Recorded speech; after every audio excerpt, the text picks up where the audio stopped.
What's up, y'all? This is AJ, and you're watching Avenue 11. Last night there was a bit of a nostalgia with the Backstreet Boys playing the O2 Arena. Tonight it's a more intimate gig for member AJ McLean as he plays the IndigO2, and I think it's only right to go and have a few words with him. 1, 2, 3. Everybody, yeah, rock your body, yeah, everybody, rock your body right. Backstreet's back, alright. Backstreet's back, alright. AJ, we're just chilling after a big night, before another big night for you, in fact. How you doing, firstly? Doing great. I'm a little tired, but I got my coffee, so I'm doing all right. It was a really, really long day yesterday, period, because we had a lot of extra stuff going on with the show here yesterday, because we were shooting it for MSN, a big webcast. So we had to do camera blocking, and we had to pyro to the show, and so it was just a long day. So on top of doing a massive gig like that, you had all these extra things to do as well. Yeah, but it comes with the job. There was genuinely a lot of love for Backstreet Boys last night from all these thousands of people driving home. How was it being at the gig, being on stage? This is a gorgeous arena. This is our first time doing this actual venue, and since it's been open, but it was phenomenal. I mean, there's 15,000 plus kids, and it was just such a great vibe, and just the building was filled with just passion, excitement. They sing in every song. So tonight, obviously, it's all about AJ. What is it about the main man that makes you want to come back? It's his voice. It's his voice, and he's been through so much. I reckon that he's got a lot of material to be able to write that well.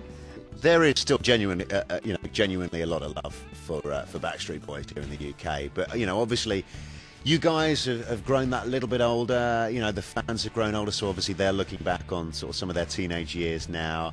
Have they stayed with you? Have they stayed quite loyal? They have. I mean, we've seen so many familiar faces that were there in the very, very early beginning, and now they're either married, they have families of their own, and they're bringing their kids to the show, which is starting a whole new fan cycle for us. So it's really, really awesome to have such amazing fans that are that patient and diligent, and they're kind of like our deadheads, I guess you could say. So unique, so you just know that the stuff that he's going to come out with is going to be really good, from what we've heard as well. And the thing is, he doesn't care what people think. Now let's talk about the solo stuff, because this is why you're here tonight. You're doing you obviously did the big show last night with the rest of the guys, but this is all about you. When you first did that, I know you were doing some shows. You did some shows back in LA. You did the Blues Club, and I think you did the Roxy as well. What was that like for you? Going out there, and did it feel strange firstly? Initially, yeah, because you kind of did that one brief look over your shoulder. Oh, the guys aren't there. Okay. But then you're like, this is where I belong. This is what I love to do, and this is my time now. And this is the one thing that we've always talked about lately, especially amongst us four, is that we don't ever want to hold each other back. We all have dreams and aspirations outside of the group, and you have to have a healthy balance between whether it's your normal life, the Backstreet Boys, or your own career outside of the group. And whether this is the right or wrong time, it's what's right in my heart. It's what's right for me now to do this for myself. Have you heard the new stuff?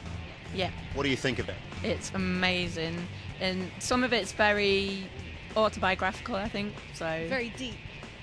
Okay, well, obviously you mentioned that there's stuff, the album and a single going to be coming later. Do you know what the first single is going to be yet? Has that decision been made? It hasn't been made yet. There's a couple of ideas I have in my head. It's whether I want to go mid-tempo, up-tempo. But this is one of those situations where it's a good problem to have, that there's so many great songs on this record. I'm so blessed and fortunate to have worked with so many great and talented producers and songwriters. I didn't plan on writing as much as I did. I wrote the whole record with some amazing writers, and it was a lot of a very therapeutic process for me, because it's a very real record. It's not your typical pop record. It's not your typical fantasy record, as I would say about most pop music, where it's overdone, like whether it's about the car you drive or how many girls you know or whatever, that the kind of fantasy world that you hear in pop music. This is more of a inside into my head and into my life and into who I am, who I want to be, and what I've been through. Well, AJ, best of luck with it. Have a brilliant show tonight. Look forward to hearing all of the new stuff, and you take care. Thanks a lot. Bye-bye.